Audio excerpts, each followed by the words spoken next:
how to optimize Wuthering Waves for low-end device.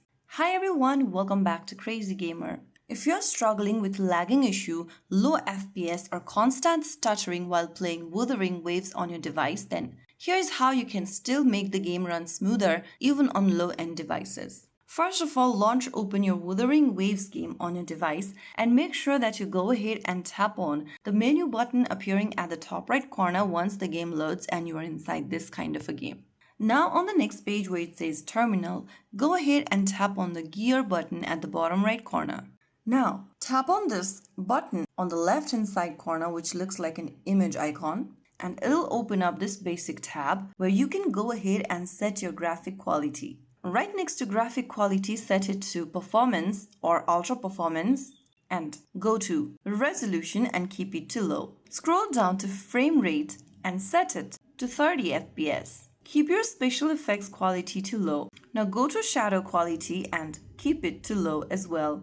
After you are done with it, make sure that you turn off the auto FPS, keep it to off. Finally, click on apply recommended settings at the bottom right corner. Click on confirm. And then, once you are done, you can now head back to the lobby screen and check it out. You can also try turning off unnecessary visual effects such as bloom, screen shake, etc. And also, the most important thing is to close off any background apps. If you have other applications running currently on your device while playing Wuthering Waves, make sure to close all of it and then also make sure that your device has enough storage space. Delete unused applications or old files if needed, and also make sure that your device is connected to a stable internet. So after you make sure of these settings and keep in mind of these infos, you'll be able to optimize Wuthering Waves on low-end devices as well. So there you have it. If you found the video helpful, don't forget to like, share, and subscribe to our channel.